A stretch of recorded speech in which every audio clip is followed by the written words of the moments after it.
Esta não é só a história de um casamento aceito por respeito ao pai. É o relato de um destino que surpreende, de um vínculo que nasce onde não havia promessa alguma de amor.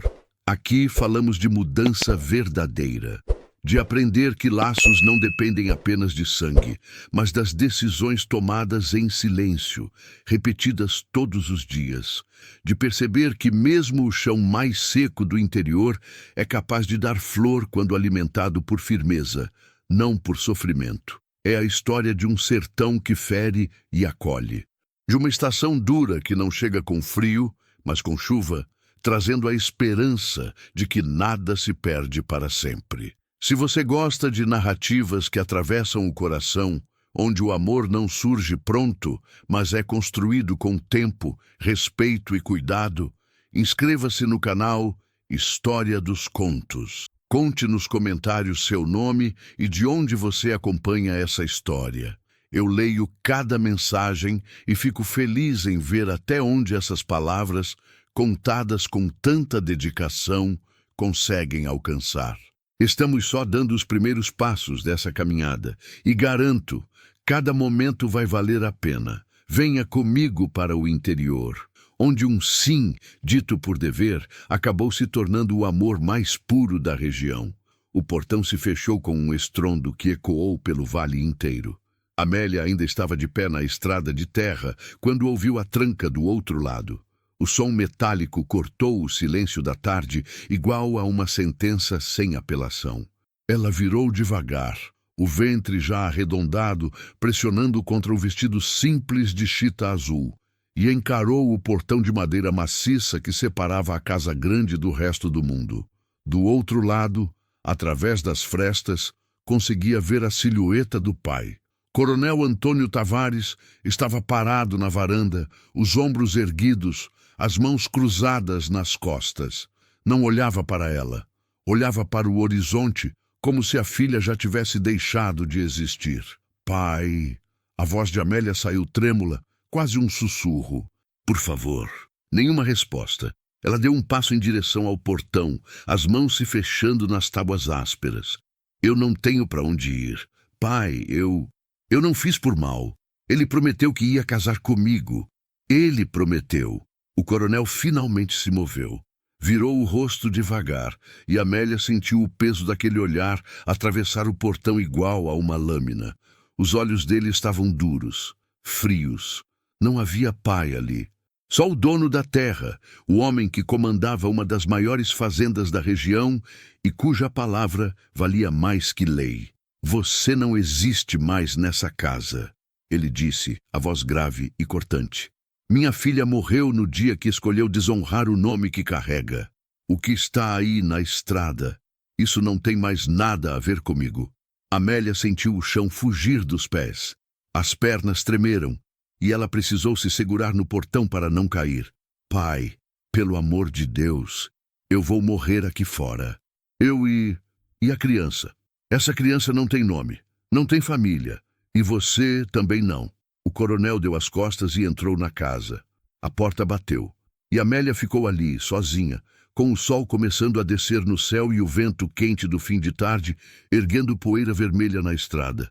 Ela não chorou na hora, não teve forças, só ficou ali parada, as mãos ainda agarradas ao portão, enquanto o mundo ao redor continuava girando indiferente ao seu desespero. Os vizinhos viram tudo. Da janela da casa ao lado, Dona Carlota se afastou da cortina com um suspiro teatral e voltou para a cozinha, onde a filha mais velha descascava batatas. Pobre moça, murmurou a filha. Pobre nada, cortou Dona Carlota, a voz seca. Quem planta vento colhe tempestade. Ela sabia o que estava fazendo quando se meteu com aquele rapaz da cidade. Agora, aguente as consequências. Na venda do seu Hermínio, 3 homens jogavam dominó debaixo da varanda e comentavam em voz baixa. O coronel não perdoa mesmo, hein? Perdoar o quê? A filha virou motivo de chacota. O nome dele está arrastado pela lama. Mas expulsar desse jeito, grávida e tudo, homem de honra não abre exceção. Ela que se vire. E Amélia ouviu tudo aquilo. Cada palavra sussurrada, cada olhar de lado, cada porta que se fechava quando ela passava. O interior era assim, juiz, júri e carrasco ao mesmo tempo, e ela já tinha sido condenada. 3 dias depois, Amélia estava dormindo debaixo de uma árvore na beira da estrada. Não tinha sido escolha, tinha sido rendição. No primeiro dia tentou bater em portas. Pediu abrigo, pediu comida, ofereceu trabalho em troca de um canto para dormir. Mas o nome Tavares era conhecido demais. E ninguém queria problemas com o coronel. No segundo dia, andou. Seguiu pela estrada de terra na direção da vila vizinha, onde talvez as pessoas não soubessem quem ela era. Mas a barriga pesava. As pernas doíam. E antes do sol se pôr, ela já não conseguia dar mais um passo. Parou debaixo de um pé de ipê amarelo velho, no meio do nada, e se deixou cair. A grama seca arranhou a pele dos braços. O chão era duro, aquecido pelo sol forte do interior. Mas ela estava cansada demais para se importar. No terceiro dia, não se levantou. Ficou ali deitada, encolhida de lado, a mão pousada no ventre que pulsava fraco. Não tinha mais lágrimas, não tinha mais raiva, só fome. Uma fome que roía por dentro, que doía nos ossos, que tornava cada respiração um esforço gigante. A criança se mexeu dentro dela. Um chute fraco, como se estivesse perguntando: por que você parou? Amélia fechou os olhos e sussurrou para a barriga: me desculpa, meu filho. Eu tentei, eu juro que tentei. Foi quando ouviu o som de cascos na estrada. Ela não abriu os olhos de imediato, achou que estava delirando. Mas o som continuou, firme, ritmado, cada vez mais próximo. Então ouviu a voz. Moça, grave, cansada, mas não cruel. Amélia forçou os olhos a se abrirem. A luz do sol a cegou por um instante e ela precisou erguer a mão para enxergar. A silhueta de um homem a cavalo se recortava contra o céu claro. Ele desceu devagar. Era alto, muito alto. Ombros largos de quem comandava homens, mas mãos calejadas de quem não tinha medo de trabalhar ao lado deles. Usava camisa de algodão branca de boa qualidade, calça de couro fino e botas de montaria bem cuidadas. O chapéu de couro escondia metade do rosto, mas Amélia conseguia ver os olhos. Eram castanhos, fundos, tristes. Havia algo nele que denunciava posição. Não era arrogância, era a postura de quem estava acostumado a ser respeitado. Você tá bem? Ele perguntou, a voz baixa. Amélia tentou responder, mas a boca estava seca demais. Só conseguiu balançar a cabeça de um jeito fraco. O homem se agachou ao lado dela. Tirou o cantil da cintura e ofereceu. Bebe. Ela pegou o cantil com as 2 mãos trêmulas e bebeu. A água estava fresca, pura. Desceu como bênção divina. Ela engoliu sofregamente e o homem precisou segurar o cantil para ela não se afogar. Devagar, ele disse quase num sussurro. Devagar. Amélia obedeceu. Bebeu em goles pequenos, sentindo a garganta finalmente se abrir. Quando terminou, limpou a boca com as costas da mão e devolveu o cantil. Obrigada. O homem acenou com a cabeça. Estudou ela por um momento. O olhar passando pelo vestido sujo de terra, pelo rosto magro, pelo ventre arredondado. Ele não perguntou nada. Não precisava. A história estava escrita ali. Há quanto tempo você está na estrada? Ele perguntou. 3 dias, eu acho. Ele soltou um suspiro pesado. Ficou em silêncio por um tempo, olhando para o horizonte como se estivesse tomando uma decisão difícil. Então se levantou. Levanta. Amélia piscou. O quê? Levanta. Você não pode ficar aqui. Eu não consigo. Ele não esperou. Passou o braço por baixo dela e a ergueu com uma força que fez parecer fácil. Amélia quase desmaiou com o movimento brusco, mas ele a segurou firme, o braço como uma trave de ferro. Segura em mim. Ela obedeceu. As mãos dela se fecharam na camisa dele e ele a carregou até o cavalo. Colocou ela na sela com cuidado, como quem manuseia algo frágil, e subiu atrás. Para onde? Para onde o senhor vai me levar? Amélia perguntou, a voz ainda fraca. O homem não respondeu de imediato. Puxou as rédeas e o cavalo começou a andar. Depois de um tempo, ele disse, para minha fazenda. A viagem foi longa. ou pelo menos pareceu. Amélia foi entrando e saindo da consciência, o corpo mole apoiado contra o peito largo do homem que a salvara. Ele não falava, só guiava o cavalo em silêncio, os braços firmes ao redor dela para evitar que caísse. Quando Amélia voltou a si, o sol já estava baixo no horizonte, pintando o céu de laranja e roxo. E à frente, no topo de uma colina suave, cercada por pastos verdes que se estendiam até onde a vista alcançava, estava a casa. Amélia arregalou os olhos. Não era uma casa. Era uma sede de fazenda. Construção imponente de 2 andares, paredes grossas de taipa pintadas de branco que brilhavam sob a luz do entardecer, telhado de barro vermelho bem conservado, varanda ampla com colunas de madeira torneada sustentando o 2º piso. Havia janelas grandes com venezianas de madeira escura, um portão de ferro trabalhado na entrada e um jardim na frente que um dia deve ter sido bem cuidado, mas agora estava tomado por mato. Ao redor, ela podia ver os pastos com gado de raça pastando tranquilamente. Um curral grande e bem construído, galpões de armazenamento, casas pequenas para os empregados espalhadas na propriedade, um moinho de vento funcionando ao longe. Era uma fazenda próspera, rica, bem administrada. Mas a casa principal estava morta. As janelas fechadas, o jardim abandonado, uma sensação pesada de luto pairando sobre tudo. O homem desceu do cavalo e a ajudou a descer. As pernas de Amélia tremeram quando tocaram o chão e ela precisou se apoiar nele para não cair. Ele a segurou pelo braço e a guiou até a varanda.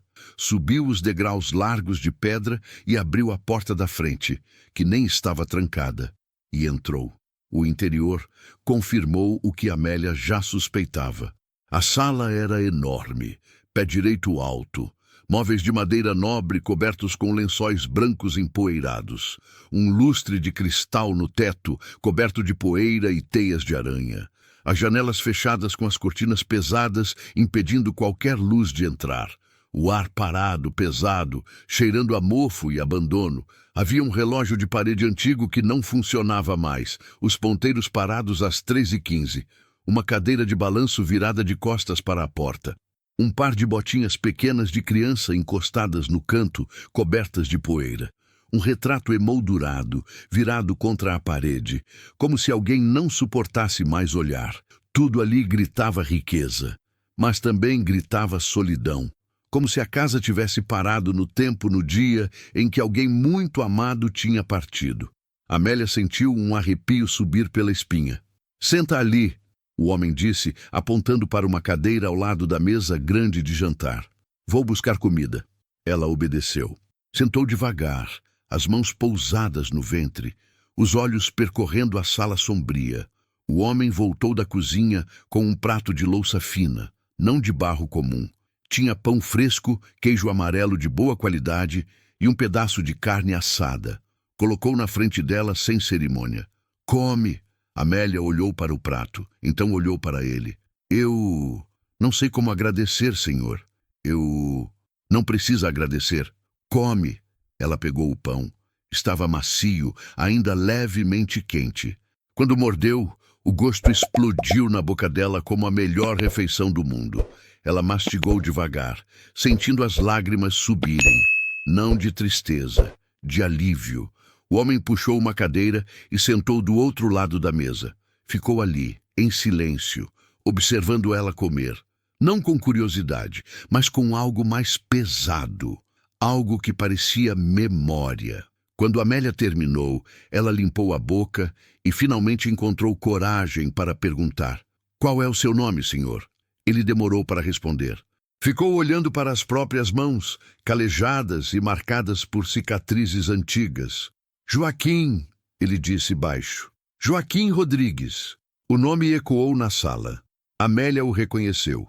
Todo mundo na região conhecia o nome Rodrigues, uma das famílias mais antigas e prósperas do interior. Donos de terras que se estendiam por léguas. "Meu nome é Amélia", ela disse, a voz pequena. Ele acenou com a cabeça. "Eu sei quem você é." O coração dela saltou. "Sabe? Todo mundo sabe." O coronel Tavares não é discreto quando quer manchar o nome de alguém. Amélia baixou os olhos, a vergonha queimando no peito. Então por que me trouxe aqui? Por que me ajudou? O senhor deve saber que meu pai, que ele não vai gostar. Joaquim ficou em silêncio por um longo tempo. Então se levantou, foi até a janela e olhou para fora, as costas viradas para ela. Seu pai não manda na minha terra, ele disse, a voz firme. E eu sei o que é ficar sozinho no mundo. Ninguém merece isso. Amélia não disse nada. Só ficou ali, sentada, sentindo o peso daquelas palavras. Joaquim se virou de volta para ela. Você pode ficar aqui essa noite. Amanhã a gente vê o que fazer. Eu posso trabalhar. Amélia disse rápido, desesperada para não ser um peso. Eu sei limpar, cozinhar, cuidar de horta. Eu posso ajudar na casa. Eu não quero ser um fardo. Eu posso... Amanhã. Ele cortou. Firme, mas não ríspido. Essa noite... Você descansa. E antes que ela pudesse responder, ele saiu da sala, os passos pesados ecoando pelo corredor vazio. Amélia ficou sozinha. Olhou ao redor da casa enorme e morta. Sentiu o peso do silêncio que parecia gritar histórias que ela ainda não conhecia. E pela primeira vez em dias, fechou os olhos e dormiu. Não sabia que aquela casa, tão imponente e tão fria, estava prestes a acordar de novo. E que o fazendeiro de olhos tristes que a salvara também estava prestes a voltar a viver. Amélia acordou com o som de um galo cantando ao longe. Abriu os olhos devagar, confusa por um instante, sem saber onde estava. O teto alto de madeira escura, as paredes cobertas com papel de parede antigo, desbotado. A cama confortável demais para alguém que passou 3 dias dormindo no chão. Então a memória voltou. A estrada, o fazendeiro a cavalo, a casa enorme e silenciosa. Joaquim Rodrigues. Ela se sentou na cama e olhou ao redor. O quarto era simples, mas bem mobiliado. Uma cômoda de madeira com espelho embaçado. Uma cadeira com assento de palha no canto. Uma janela com cortina pesada que bloqueava a luz da manhã. Amélia levantou com cuidado, a mão pousada no ventre que já pesava, e caminhou até a janela. Puxou a cortina devagar e a luz do sol invadiu o quarto. O que ela viu a deixou sem fôlego. A fazenda se estendia em todas as direções. Pastos verdes ondulando até o horizonte. Gado pastando tranquilamente. Homens trabalhando ao longe, consertando cercas, conduzindo animais. Fumaça subindo de algumas das casas dos empregados. A vida acontecendo lá fora. Mas aqui dentro, tudo estava parado. Amélia saiu do quarto e caminhou pelo corredor. Portas fechadas de ambos os lados, poeira acumulada no chão de tábuas largas, silêncio pesado, só o som de passos ecoando. Desceu a escada larga que levava ao térreo e seguiu o som de lenha sendo colocada no fogão. Joaquim estava na cozinha, de costas, preparando café. Usava a mesma camisa do dia anterior, as mangas dobradas até os cotovelos, mostrando os braços fortes. Ele não se virou quando ela entrou, mas falou. Tem pão na mesa. Amélia olhou. Havia uma tábua de madeira com pães ainda quentes e uma fatia generosa de queijo amarelo. Obrigada. Ela se sentou e comeu em silêncio. Joaquim serviu o café em 2 xícaras de porcelana, não canecas de barro, e colocou uma na frente dela. O vapor subia devagar, carregando o cheiro forte e bom. Eles ficaram assim por um tempo, comendo sem falar, só o som da lenha estalando no fogão, a lenha grande, bem construído, que dominava uma parede inteira da cozinha. Finalmente, Joaquim se sentou de frente para ela, pousou as mãos grandes e calejadas na mesa e a encarou com aqueles olhos fundos e cansados. Você disse que pode trabalhar. Amélia assentiu rápido. Sim, eu posso fazer o que o senhor precisar. Limpar, cozinhar, lavar roupa, cuidar de horta. Eu tenho empregados, ele disse a voz neutra. Tenho homens que trabalham no campo, nas plantações de café e milho. Tenho vaqueiros que cuidam do gado. Tenho até uma cozinheira que vem preparar as refeições principais. Amélia sentiu o coração apertar. Então ele não precisava dela. Mas Joaquim continuou. Mas aqui na casa Nessa casa, desde que minha esposa morreu, eu não deixo ninguém entrar. Ele pausou, olhando ao redor da cozinha suja, das panelas empilhadas sem ordem, das paredes escurecidas. Eu não abro os quartos, não mexo nas coisas. Eu vivo aqui como um fantasma no meio da própria vida. Amélia sentiu algo apertar no peito. Ela olhou ao redor e viu o que ele estava dizendo. A cozinha grande, que devia ter sido o coração da casa, estava abandonada. Poeira nas prateleiras, louças empilhadas. A mesa grande capaz de sentar 12 pessoas. Mas ele comia sozinho. Por quê? Ela perguntou baixinho. Joaquim desviou o olhar. Porque não faz diferença. A voz dele saiu pesada. Não tem ninguém para ver. Não tem motivo para mudar nada. A fazenda funciona. O dinheiro entra. Mas essa casa morreu com ela. Amélia quis perguntar mais. Quis saber o que tinha acontecido. Mas algo no jeito que ele baixou a cabeça a fez segurar a língua. Eu posso cuidar disso, ela disse, suave. Eu posso trazer vida de volta, se o senhor deixar. Joaquim ergueu os olhos. Por um momento algo passou pelo rosto dele. Dor, medo, esperança tímida. Mas ele empurrou aquilo para baixo e acenou com a cabeça. Faz o que quiser, mas tem uma regra. Ele a olhou nos olhos. Não mexe no quarto do fundo do segundo andar. Aquele fica trancado. Sim, senhor. Ele se levantou, pegou o chapéu pendurado no prego e foi em direção à porta. Vou supervisionar o trabalho no Pasto Sul. Qualquer coisa, fala com o Zé Maria, o capataz. Ele sabe onde me encontrar. E saiu, deixando Amélia sozinha na cozinha enorme. Ela ficou ali sentada por um momento, ouvindo o som dos passos dele se afastando, o portão da frente abrindo e fechando. Então, olhou ao redor da cozinha abandonada e respirou fundo. Vamos começar. Os primeiros dias foram uma guerra contra o tempo e o abandono. Amélia começou pela cozinha. Esfregou as panelas de ferro até brilharem. Lavou as paredes com sabão caseiro. Varreu o chão de tábuas largas e passou pano úmido para tirar anos de sujeira acumulada. Abriu a janela grande pela primeira vez em quem sabe quanto tempo e a luz do sol entrou como uma invasão gloriosa, iluminando cada canto esquecido. Ela organizou a despensa, jogou fora a comida estragada, limpou as prateleiras, pendurou as panelas em ordem de tamanho na parede. Quando Joaquim voltou ao meio-dia, ele parou na porta da cozinha e ficou ali, imóvel, olhando. A cozinha estava diferente, limpa, organizada, cheirava a alecrim e sabão. As panelas brilhavam penduradas na parede, a mesa sem poeira. A janela aberta deixando o vento fresco do interior entrar e levar embora o cheiro de mofo e morte. Ele não disse nada. Só ficou ali parado, os olhos percorrendo cada detalhe, como se tivesse vendo um fantasma. Fiz comida, Amélia disse tímida, secando as mãos no avental que tinha encontrado. Arroz, feijão, carne assada e farofa. Não tinha muito na despensa, mas... Tá bom, ele interrompeu a voz estranha, rouca. Tá bom. Eles comeram juntos. Joaquim mastigava devagar, os olhos fixos no prato. Mas Amélia percebeu que ele olhava para a cozinha de vez em quando, como se não acreditasse no que via, como se tivesse medo de que, ao piscar, tudo voltasse a ser como era antes. Quando terminou, ele se levantou, colocou o chapéu e foi embora sem dizer mais nada. Mas no dia seguinte, quando Amélia acordou, havia lenha extra ao lado do fogão.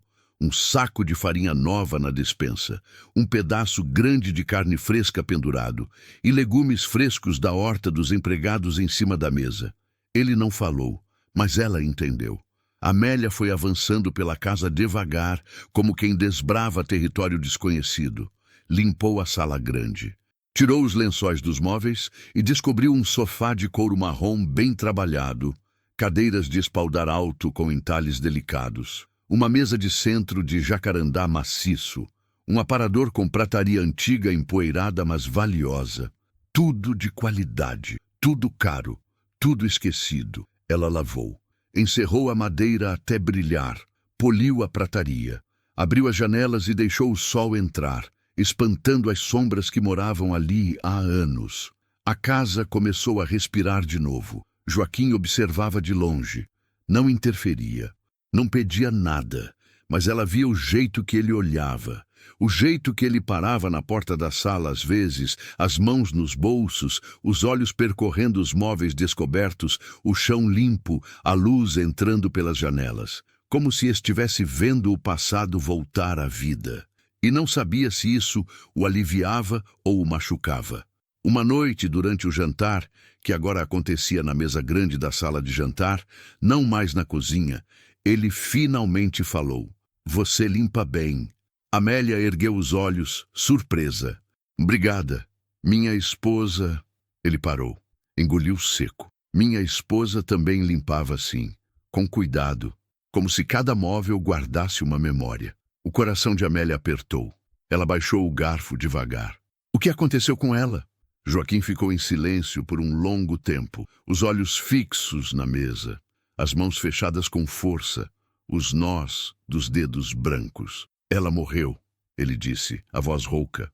"Há 8 anos, no parto." Amélia sentiu o ar escapar dos pulmões. "Sinto muito. Meu filho também." Joaquim continuou e a voz dele quebrou. Ele não chegou a respirar. Nasceu sem vida. E ela sangrou. Sangrou até não ter mais nada para dar." Ele parou, respirou fundo, passou a mão pelo rosto, como se estivesse tentando apagar a memória que voltava com força. "Eu estava com ela. Segurei a mão dela até o fim. Chamei a parteira da vila, mas já era tarde. E depois eu não consegui mais entrar naquele quarto. Tranquei a porta e nunca mais abri." Amélia sentiu as lágrimas subirem. Ela estendeu a mão devagar e pousou sobre a de Joaquim na mesa. Ele estremeceu com o toque, mas não se afastou. "Eu sei o que é perder tudo", Amélia disse, a voz trêmula. "Eu perdi minha mãe quando tinha 10 anos. Febre que levou metade da vila. Perdi meu pai quando ele me expulsou como se eu fosse lixo. Perdi o homem que eu amava quando ele sumiu no dia que soube da gravidez. E agora eu tô aqui, carregando uma criança que o mundo inteiro rejeita." Ela apertou a mão de Joaquim. "Mas eu tô viva, e o senhor também tá. E enquanto a gente tiver ar nos pulmões, a gente pode recomeçar." Joaquim ergueu os olhos, olhou para ela. Realmente olhou.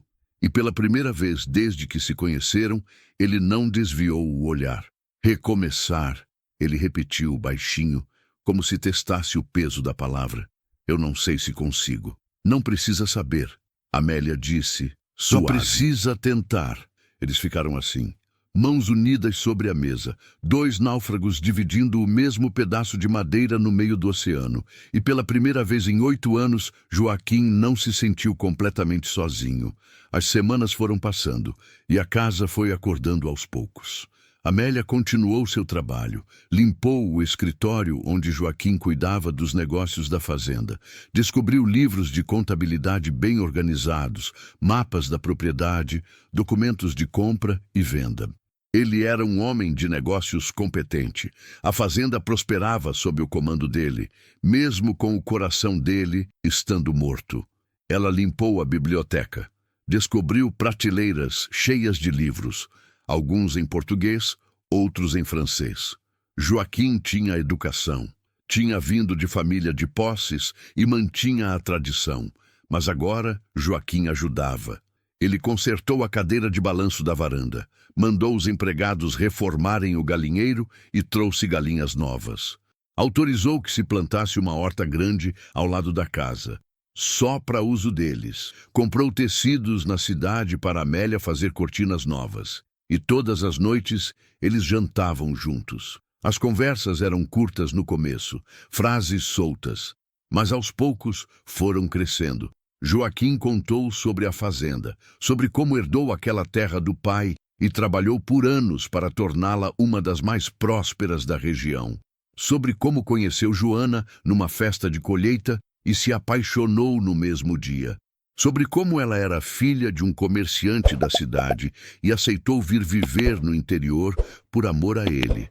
sobre como foram felizes, mesmo que por pouco tempo. Ela trouxe vida para essa casa, Joaquim disse, olhando ao redor da sala de jantar, iluminada por velas. Plantou flores, abria as janelas todo dia, cantava enquanto cozinhava. E quando descobrimos que ela estava grávida, ele sorriu triste. Foram os meses mais felizes da minha vida.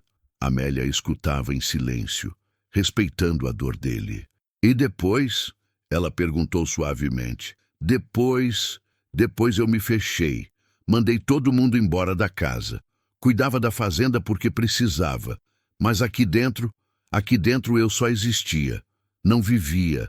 Amélia contou sobre a infância na fazenda do pai. Sobre como sempre foi obediente, sempre tentou ser a filha perfeita. Sobre como conheceu Ricardo, o advogado que veio da capital cuidar de uns papéis do pai e acreditou em todas as promessas dele. Sobre como ele jurou amor eterno e sumiu no dia que ela contou que estava grávida. Ele disse que ia resolver tudo, Amélia murmurou, a voz amarga. Disse que ia falar com os pais dele, preparar tudo e voltar para me buscar. Eu esperei 1 mês, 2 meses, 3, e quando minha barriga começou a aparecer e eu não conseguia mais esconder, meu pai descobriu. E te expulsou, Joaquim completou, a voz carregada de raiva contida. Ele disse que eu era uma vergonha, que tinha manchado o nome da família, que nenhum homem de bem ia querer casar com uma mulher desonrada. Ela riu, sem humor. Engraçado. Ele se preocupava tanto com honra, mas não teve honra nenhuma ao deixar a própria filha morrer de fome na estrada. Joaquim cerrou os punhos sobre a mesa. Seu pai é um covarde. Ele é um homem de honra, Amélia corrigiu, irônica. Pelo menos é o que ele diz. Honra não expulsa uma filha grávida para morrer na estrada. Joaquim disse, firme. Honra é assumir os erros da família, proteger os seus, não jogar fora quem mais precisa de você. Amélia sorriu fraco. O senhor tem um coração bom, Joaquim. Isso é raro. Ele desviou o olhar, desconfortável com o elogio. Não sou bom. Só não consigo ver alguém sofrendo e fingir que não vi. Isso é ser bom. Amélia insistiu. Eles ficaram em silêncio, mas era um silêncio confortável, quente, como um cobertor em noite fria. E Amélia percebeu, com surpresa e um pouco de medo, que estava começando a se sentir em casa. Então veio a tempestade. Era fim de tarde quando Amélia estava na cozinha preparando o jantar. O céu estava limpo quando ela começou. Mas em questão de minutos, nuvens pesadas e escuras se acumularam no horizonte como um exército invasor. Ela ouviu o primeiro trovão e foi até a janela. O vento tinha mudado, estava mais forte, mais frio, e o céu ficava cada vez mais escuro. Joaquim entrou correndo pela porta da cozinha, tirando o chapéu, a camisa grudada no corpo de suor. Vai ser forte, ele disse, a voz tensa. Tempestade de primavera. Vem rápido e bate forte. Melhor fechar tudo. Amélia ajudou. Eles correram pela casa fechando janelas, trancando portas, acendendo lamparinas. E então a chuva começou. Não foi chuva, foi dilúvio. Água caía em cortinas grossas e violentas, batendo no telhado com força, enchendo o quintal em minutos, transformando a estrada em rio de lama. O vento uivava como animal ferido, sacudindo as janelas, gemendo pelas frestas. Os trovões explodiam tão perto e tão alto que a casa inteira tremia. Amélia estava sentada na sala, as mãos no ventre, tentando se acalmar. Mas a criança estava agitada. Chutava forte, mexia sem parar, e algo dentro dela começou a doer. Primeiro foi só um desconforto. Uma pressão no baixo ventre, mas então veio mais forte, uma dor aguda que a fez dobrar para frente. Joaquim, ela chamou, a voz tensa. Ele apareceu na porta, ainda segurando uma lamparina. O que foi? Eu tô sentindo uma dor. Aqui. Ela apontou para o baixo ventre, a mão tremendo. O rosto de Joaquim empalideceu na luz fraca da lamparina. Que tipo de dor? Como uma pressão, e cólica, forte. Ela respirou fundo, tentando controlar o pânico. Joaquim, eu acho que Eu acho que é a criança. Mas você tá só de 5 meses? Não, 6. Ele parou, calculando mentalmente. Você tá de 7 meses? Quase 8. Ela corrigiu, ofegante. Eu perdi a conta no começo. Com tudo que aconteceu, outra dor, mais forte. Amélia gemeu e se curvou, e então sentiu algo quente escorrendo pelas pernas. Olhou para baixo, viu a mancha úmida no vestido. Joaquim? A voz dela saiu fina, aterrorizada. O silêncio que se seguiu foi ensurdecedor, mais alto que a tempestade lá fora. Então Joaquim se moveu, rápido, determinado. Pegou ela no colo, como se não pesasse nada, e a carregou escada acima. Não, não, não, ele murmurou, quase para si mesmo, enquanto subia os degraus. Não agora, não assim, não de novo. Joaquim, eu tô com medo, Amélia disse, a voz quebrando, as mãos agarradas na camisa dele. Ele entrou num dos quartos, deitou ela na cama e olhou para ela. Os olhos dele estavam arregalados, aterrorizado, perdido. Eu não sei o que fazer. Da última vez, eu não consegui salvar ela. Eu não consegui salvar nenhum dos dois. Amélia segurou o rosto dele com as 2 mãos, obrigando ele a olhar para ela. Joaquim, me olha. Ela forçou a voz a sair firme, apesar do medo. Me olha. Ele obedeceu. Você não vai me perder. Você ouviu? Você não vai me perder. Porque eu tô lutando. E você também vai lutar. Como você sabe que vai dar certo? Porque eu preciso. Porque essa criança precisa. Porque você precisa. Ela apertou o rosto dele. Agora respira fundo e me ajuda. Ele respirou, trêmulo, mas acenou com a cabeça. O que eu faço? Ferve água. Traz panos limpos. Muitos. E fica comigo. Não me deixa sozinha. Ele obedeceu. Saiu correndo. E a noite mais longa das vidas deles começou. A dor veio em ondas cada vez mais fortes. Amélia segurou os lençóis com força, os dentes cerrados, tentando não gritar, mas era impossível. A dor era maior que qualquer coisa que ela já tinha sentido, como se o corpo inteiro estivesse sendo partido ao meio de dentro para fora. Respira, Joaquim disse, a voz tensa, ajoelhado ao lado da cama, segurando a mão dela. Respira fundo. Ela obedeceu. Puxou o ar pelos dentes, soltou devagar. Mas outra contração veio, mais forte, mais rápida, e ela gritou. Lá fora, a tempestade continuava. A chuva martelava o telhado. O vento sacudia as janelas. Os trovões explodiam como canhões. E dentro daquele quarto no 2º andar, iluminado só por 3 lamparinas fracas, a vida e a morte travavam uma batalha silenciosa. Joaquim estava de joelhos ao lado da cama, o rosto pálido coberto de suor, as mãos tremendo. Ele já tinha visto aquilo antes, 8 anos atrás. Naquela mesma casa, naquele mesmo desespero. Joana gritando, o sangue, tanto sangue. A parteira dizendo que não tinha mais nada a fazer. O silêncio do bebê que não chorou. Ele fechou os olhos com força, tentando afastar a memória. Mas ela voltava igual maré alta, arrastando ele de volta para o pior dia da vida dele. Joaquim! A voz de Amélia o trouxe de volta. Joaquim, não me deixa sozinha. Ele abriu os olhos, olhou para ela e viu não Joana, mas Amélia, viva, lutando, precisando dele. Eu tô aqui, ele disse, a voz saindo mais firme. Eu tô aqui e não vou sair. Prometo. Ela apertou a mão dele com tanta força que doeu. Eu tô com medo, eu tô com tanto medo. Eu também. Ele segurou o rosto dela com a mão livre, obrigando ela a olhar nos olhos dele. Mas nós vamos passar por isso. Juntos. Você e eu. Entendeu? Amélia assentiu, as lágrimas escorrendo pelo rosto, e continuou lutando. As horas passaram como séculos. Joaquim fazia o que podia. Trocava os panos ensopados de sangue e água. Limpava o suor do rosto dela com um paninho úmido. Segurava a mão dela em cada contração, deixando ela esmagar os dedos dele até quase quebrar. E rezava. Rezava como nunca tinha rezado na vida. Deus, se o Senhor ainda escuta as orações de um homem que te abandonou há 8 anos, não tira ela de mim. Por favor, eu sei que não mereço nada. Eu sei que deixei minha fé morrer junto com Joana, mas ela não merece pagar pelos meus erros. Ela não. Por favor, não de novo. A tempestade começou a diminuir. A chuva ficou mais fraca. O vento parou de uivar. E quando o primeiro raio fraco de luz do amanhecer começou a entrar pela fresta da janela, tingindo tudo de cinza, Amélia gritou. Não foi um grito de dor, foi um grito de força, de decisão, de vida se recusando a desistir.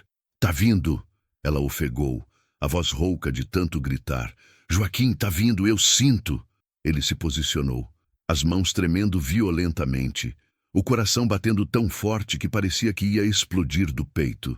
E então, viu a cabeça, pequena, molhada, coberta de sangue e vida. Continua, ele disse, a voz embargada. Você consegue, você tá quase lá, continua. Amélia empurrou com tudo que tinha, com cada grama de força que restava naquele corpo exausto. E num movimento final, acompanhado de um grito que saiu do fundo da alma dela, o bebê deslizou para as mãos de Joaquim.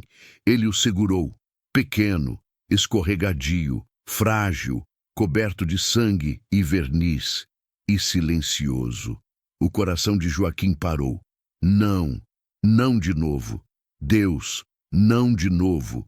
Eu te imploro. Ele virou o bebê de bruços nas próprias mãos grandes e trêmulas. Limpou a boca e o nariz com o dedo, tirando o líquido que obstruía. Bateu de leve nas costas minúsculas. Nada. Joaquim? A voz de Amélia saiu fraca, aterrorizada. Joaquim? Por que ele não tá chorando? Por que ele não tá fazendo barulho? Ele bateu de novo, mais forte dessa vez. Por favor, por favor, por favor. E então, um som, fraco, rouco, mas inconfundível. Um choro. O bebê abriu a boca e chorou, alto, forte, furioso com o mundo que acabara de invadir sem pedir licença. Joaquim quase desmoronou. As lágrimas explodiram sem aviso, descendo pelo rosto sujo de suor, sangue e exaustão. Ele segurou o bebê contra o peito, tremendo inteiro, soluçando. Ele tá vivo. Ele sussurrou a voz quebrada. Amélia, ele tá vivo, ele tá respirando, ele tá chorando, ele tá vivo. Ela estendeu os braços, fraca, mas desesperada. Me dá ele, me dá meu filho.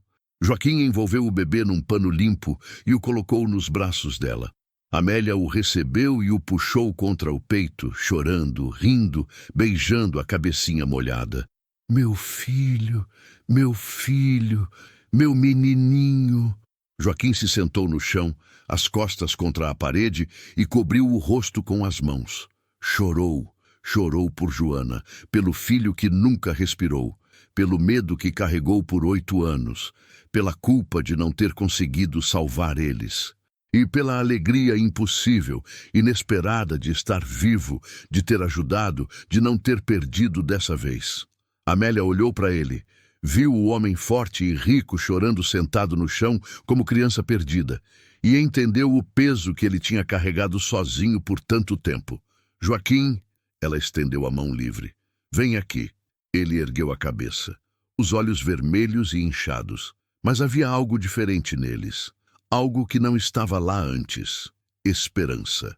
Ele se levantou devagar, foi até a cama e sentou na beira. Olhou para o bebê nos braços dela. Tão pequeno, tão frágil, tão perfeito. Obrigada, Amélia disse, a voz cheia de emoção. Obrigada por me salvar, por salvar meu filho.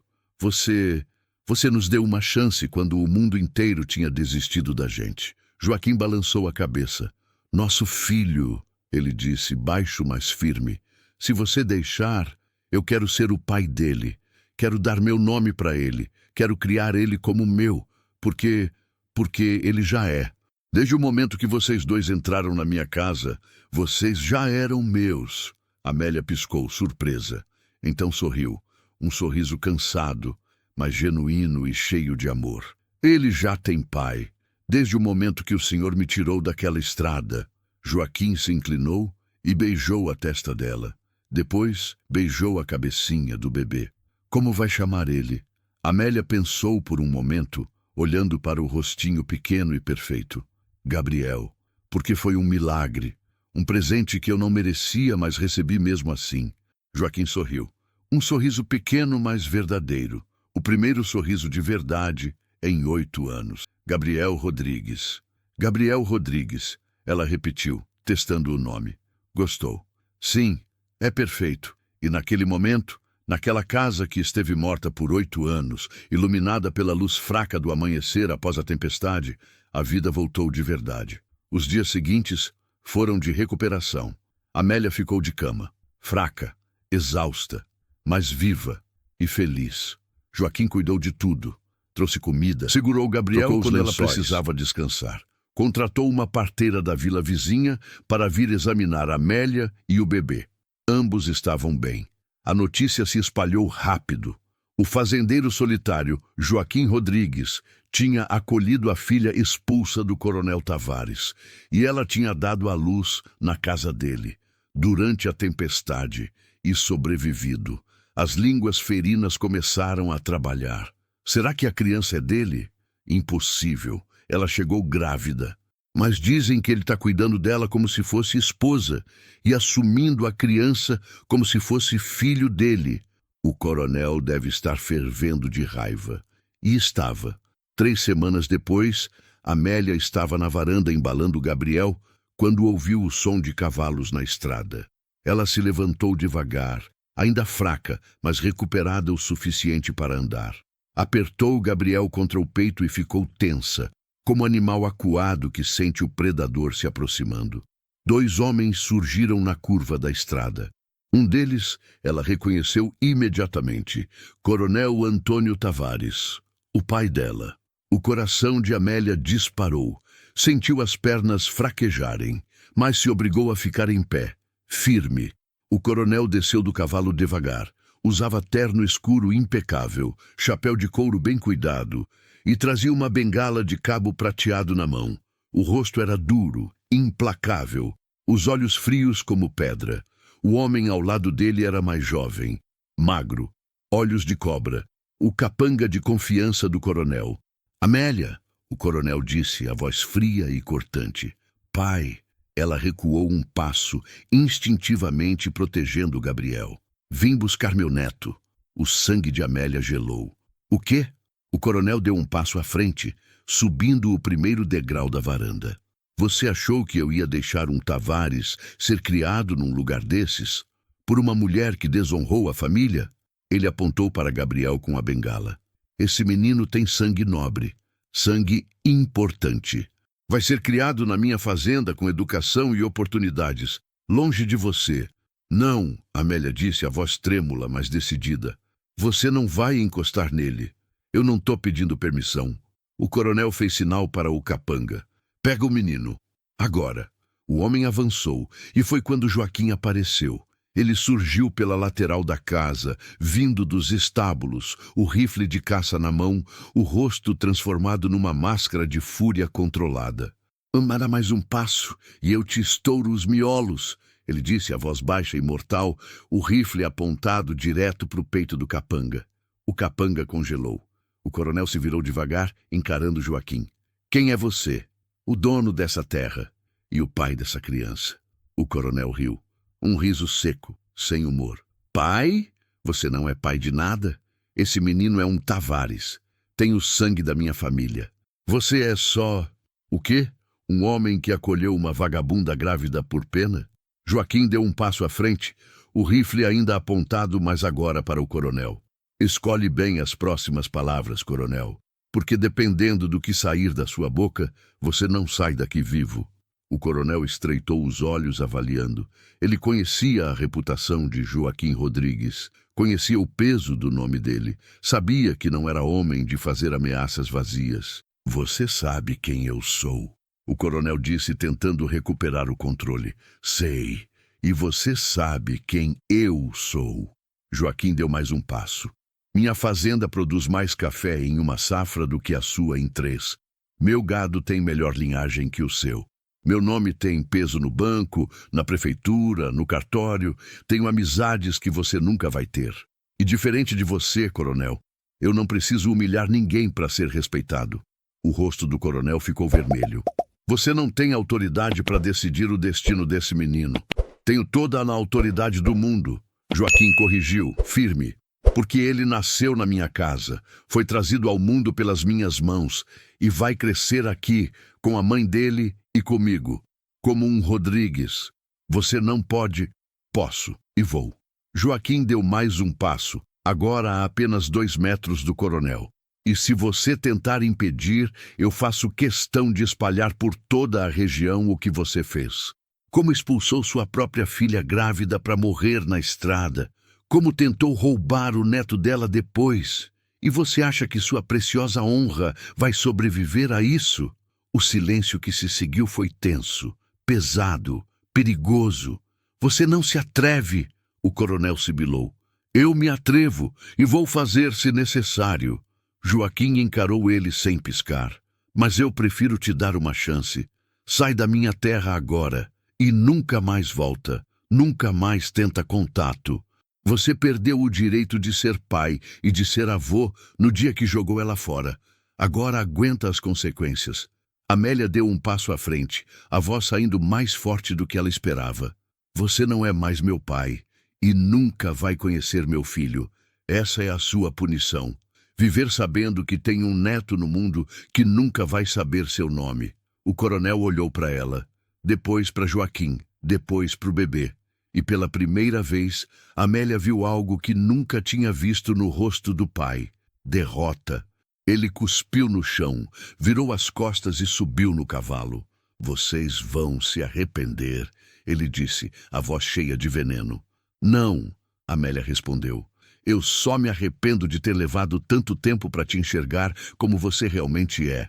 O coronel partiu, o capanga atrás. O som dos cascos foi sumindo na distância. Quando o silêncio voltou, Amélia desmoronou. As pernas falharam e ela teria caído se Joaquim não tivesse largado o rifle e corrido para segurá-la. Mudar acabou, ele sussurrou, abraçando ela e Gabriel juntos. Ele não vai voltar. Eu não vou deixar. Nunca mais. Amélia soluçou contra o peito dele.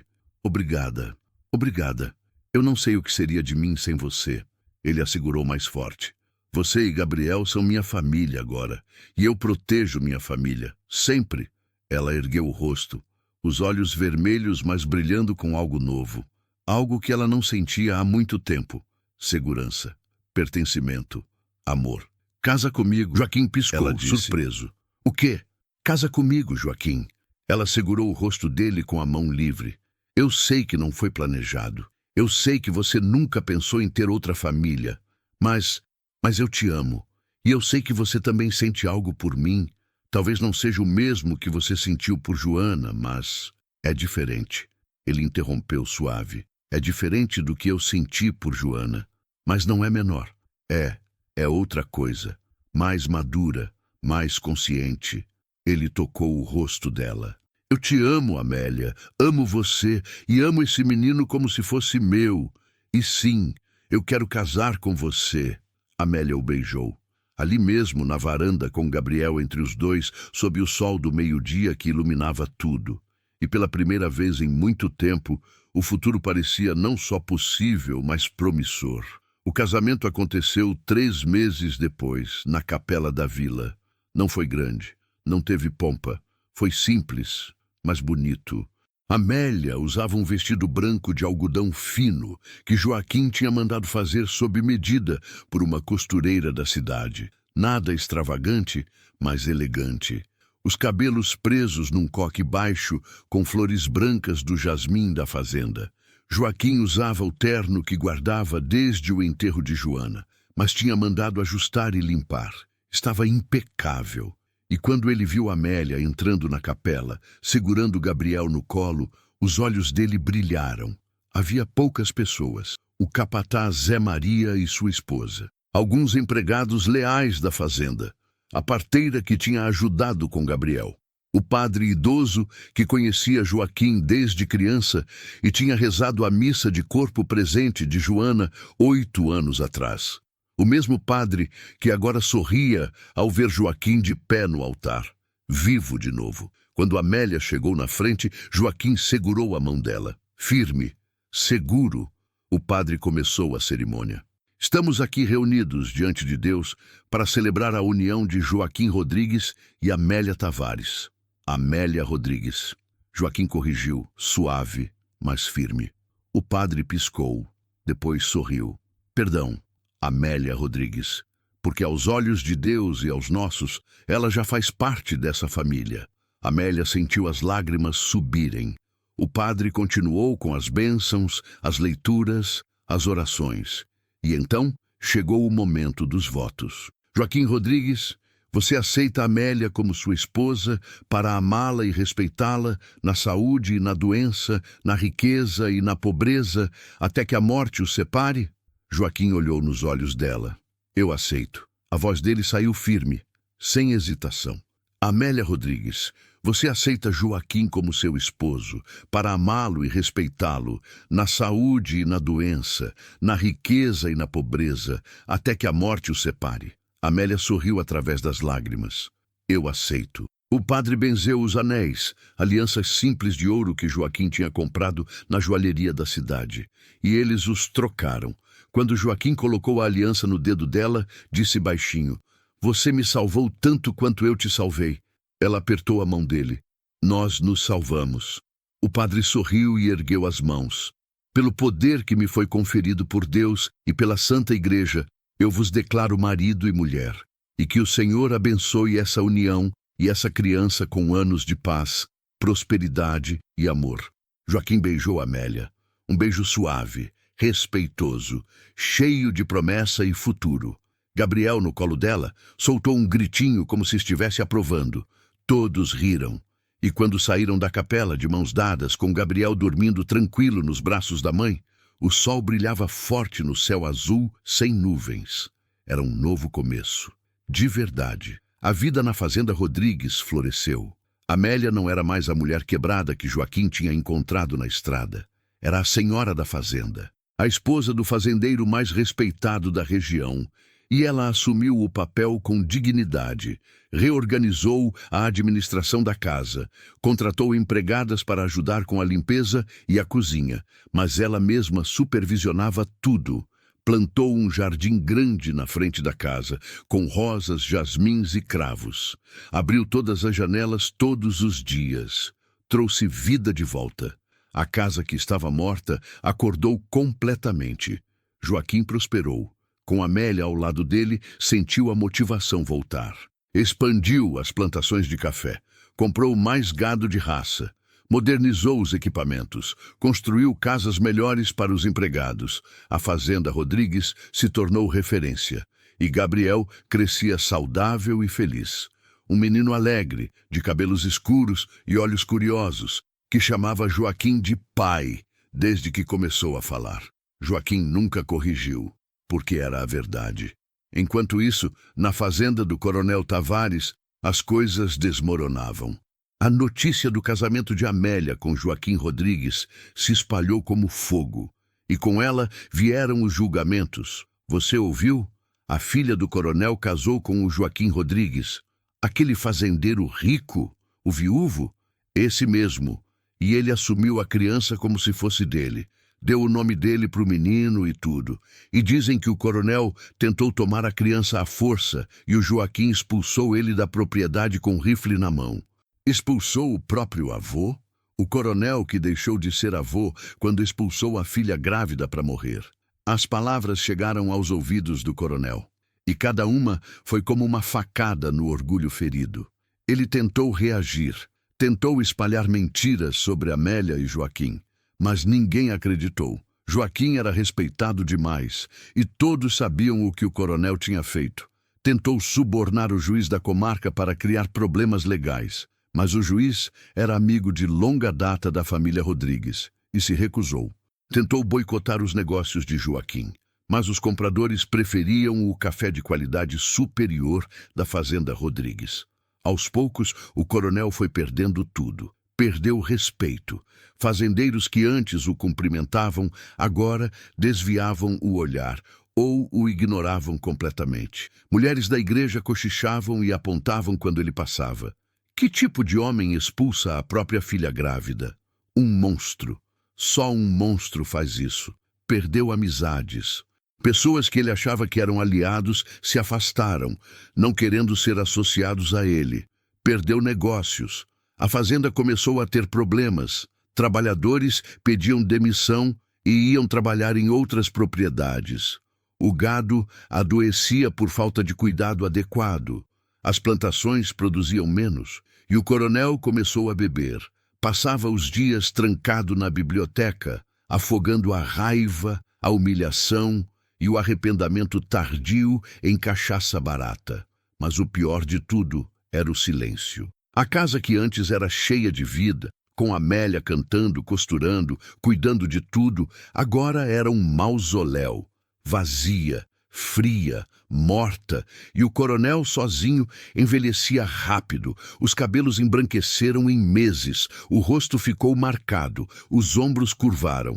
A honra que ele tanto prezava virou pó, e ele sabia, no fundo da alma amarga, que tinha sido culpa dele. 10 anos depois, Gabriel estava correndo pelo quintal da fazenda, rindo alto enquanto perseguia uma galinha que tinha escapado do galinheiro. Ele tinha 9 anos agora, cabelos escuros e encaracolados como a mãe, mas os ombros já começando a alargar como o pai. E a risada era pura alegria. "Pega ela, Gabriel!" Joaquim gritou da varanda, sorrindo largo. "Tô pegando, pai!" O menino respondeu, ofegante, mas determinado. "Pai!" Joaquim nunca se cansava de ouvir aquela palavra. Cada vez que Gabriel dizia, seu coração se aquecia. Amélia saiu da casa, limpando as mãos no avental, e se sentou ao lado de Joaquim, na cadeira de balanço nova que ele tinha feito. Ela estava mais cheia agora, o rosto mais maduro, mas os olhos ainda brilhavam com a mesma luz. E no colo segurava uma menina pequena de 3 anos, Helena, a filha que tinham tido juntos 2 anos depois do casamento. "Ele é feliz", Amélia disse, observando Gabriel finalmente pegar a galinha e erguer ela no ar como troféu. "É", Joaquim concordou. "E você?" Ela olhou para ele e sorriu. "Mais do que eu imaginei que seria possível." Joaquim passou o braço pelos ombros dela e a puxou para perto. Helena bocejou e se aconchegou entre os dois. A fazenda estava próspera, o gado saudável e numeroso, as plantações rendendo safras recordes, a casa cheia de vida, de risadas, de amor. "Você acha que meu pai ainda pensa em mim?" Amélia perguntou de repente, quebrando o silêncio confortável. Joaquim ficou em silêncio por um momento, escolhendo as palavras. "Acho que sim, mas não do jeito que deveria." "O que você quer dizer?" "Ele deve pensar em você como o erro que manchou a honra dele, como a vergonha que ele precisou apagar." Joaquim olhou para ela. "Mas você não é isso. Você é a mulher mais forte e corajosa que eu conheço. A melhor mãe que essas crianças podiam ter. E a melhor coisa que já me aconteceu." Amélia sentiu os olhos arderem. "Obrigada." Ele beijou a testa dela. "Eu que agradeço por ter me trazido de volta à vida." Eles voltaram a observar Gabriel brincar. E naquele momento, o passado doloroso parecia tão distante quanto outra vida. 15 anos depois, a notícia chegou numa manhã fria de inverno. Coronel Antônio Tavares tinha morrido, sozinho, encontrado na biblioteca da fazenda decadente pelo único empregado que ainda trabalhava lá, rodeado de garrafas vazias, papéis de dívidas impagáveis e um silêncio que gritava solidão. Um mensageiro entregou a notícia na porta da fazenda Rodrigues. Amélia recebeu em silêncio. Leu o bilhete. Não chorou, não sorriu. Apenas acenou com a cabeça e voltou para dentro. Joaquim a encontrou na cozinha, olhando pela janela. "Você quer ir no enterro?" Ele perguntou suave, pousando a mão no ombro dela. "Não", ela respondeu depois de um longo silêncio. "Ele deixou de ser meu pai há muito tempo. Ele escolheu a honra falsa no lugar da filha. Agora colheu o que plantou." "Você tem certeza?" Ela se virou e o encarou. "Tenho. Eu não devo nada a ele. Devo tudo a você. Você me deu família, me deu lar, me deu amor. Ele me deu só rejeição." Joaquim a abraçou. "Você fez a escolha certa. Sempre fez." Ela se aninhou contra o peito dele. "Eu escolhi você. E foi a melhor escolha da minha vida. 20 anos depois. Gabriel era um homem agora, com 29 anos, alto como o pai, forte como um touro e com a gentileza da mãe no coração. Tinha estudado agronomia na cidade grande e voltado para trabalhar na fazenda ao lado do pai. Juntos, Joaquim e Gabriel transformaram a Fazenda Rodrigues numa das mais prósperas e modernas do estado. Introduziram novas técnicas de plantio, importaram gado de raça superior, construíram uma escola pequena na propriedade para os filhos dos empregados. O nome Rodrigues era sinônimo de trabalho honesto, qualidade e sucesso. Gabriel tinha se casado com Marina, uma professora doce da vila, e tinham acabado de ter o primeiro filho, um menino gordinho e de bochechas rosadas que tinham chamado de Pedro, em homenagem ao avô paterno de Joaquim. Joaquim segurava o neto no colo, embalando devagar enquanto Amélia terminava de preparar o almoço dominical na cozinha. Os cabelos dela estavam grisalhos agora, os de Joaquim também. Rugas marcavam os rostos, mas os sorrisos continuavam os mesmos. Você acha que ele vai gostar de trabalhar na fazenda quando crescer? Joaquim perguntou, olhando para o bebê que dormia tranquilo. Ele vai amar, Gabriel respondeu, sorrindo do outro lado da sala. Assim como eu amei. Você me ensinou que trabalho honesto é trabalho digno, que a terra recompensa quem cuida dela, que família é tudo. Joaquim sentiu o peito apertar de orgulho. Você me fez um homem melhor, filho. Você e sua mãe, e Helena. Vocês três me salvaram quando eu achava que era tarde demais para recomeçar. Gabriel se levantou, foi até o pai e pousou a mão no ombro dele. Você salvou minha mãe quando o mundo todo tinha virado as costas para ela. Me deu um nome quando eu não tinha nenhum. Me criou com amor como se eu fosse seu sangue. Tudo que eu sou é porque o Senhor escolheu ser meu pai. Joaquim desviou o olhar, emocionado demais para falar. Helena apareceu na porta, agora uma mulher de 23 anos, professora como a cunhada, com o cabelo preso e um sorriso largo. O almoço está pronto. Mãe disse para todo mundo vir antes que esfrie. Eles foram. Gabriel, Marina, Joaquim carregando Pedro, Helena, uma família unida, feliz. Amélia os esperava na mesa grande da sala de jantar. A mesa que tinha estado coberta de poeira por anos e agora estava sempre cheia de comida, de gente, de vida. Eles se sentaram, deram as mãos, e Joaquim fez a oração de agradecimento, como fazia todos os domingos. Senhor, obrigado por essa família, por essa mesa farta, por essa casa cheia de amor. Obrigado por ter me dado uma segunda chance quando eu não merecia. E obrigado por ter colocado Amélia no meu caminho. Amém. Amém. Todos repetiram e comeram juntos, conversando, rindo, vivendo. 30 anos depois. Joaquim e Amélia estavam sentados na varanda de mãos dadas, observando o pôr do sol pintar o céu de laranja e roxo. Os cabelos deles eram completamente brancos agora. As mãos enrugadas e marcadas pelo tempo, os passos mais lentos, mas os olhos ainda brilhavam com amor. Gabriel tinha assumido completamente a administração da fazenda anos atrás. Joaquim tinha se aposentado, finalmente descansando depois de uma vida inteira de trabalho. E agora era Pedro, já um homem de 25 anos, quem trabalhava ao lado de Gabriel, a terceira geração de Rodrigues. A casa estava cheia de filhos, netos, bisnetos, cheia de risadas, de conversas, de crianças correndo pelo quintal, cheia de vida que teimava em continuar.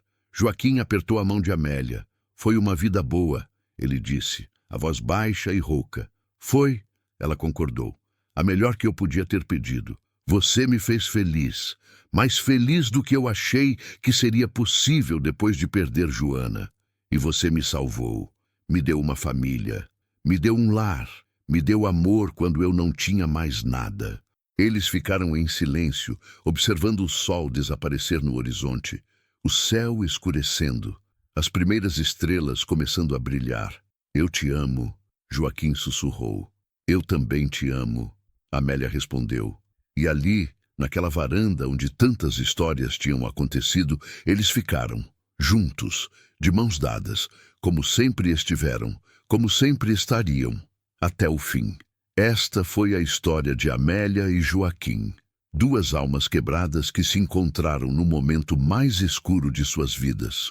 Ela, uma mulher descartada pelo próprio pai, grávida e sozinha, sem ter para onde ir. Ele, um fazendeiro rico, mas morto por dentro, preso num luto que durava 8 anos. E juntos, construíram uma vida que ninguém imaginava ser possível. Porque o amor verdadeiro não é aquele que nasce, de repente, em explosões de paixão que queimam rápido e se apagam. É aquele que se constrói devagar, tijolo por tijolo, dia por dia, com paciência, com respeito, com a escolha consciente de ficar ao lado do outro mesmo quando é difícil. É o amor que nasce do silêncio compartilhado, do trabalho lado a lado, das decisões tomadas em conjunto, das tempestades enfrentadas juntos.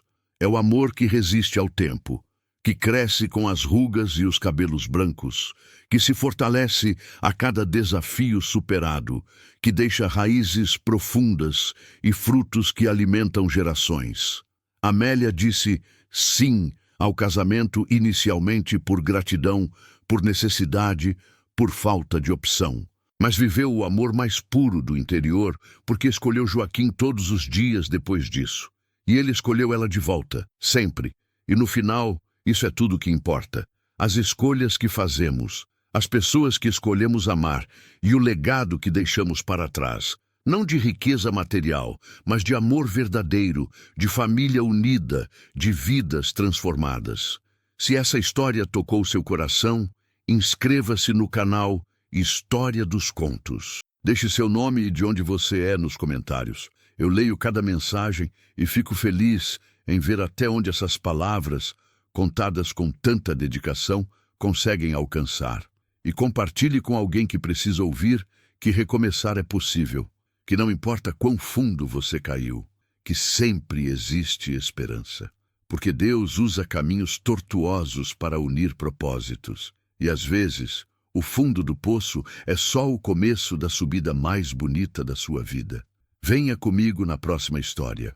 Porque aqui no interior, todo fim é só um novo começo.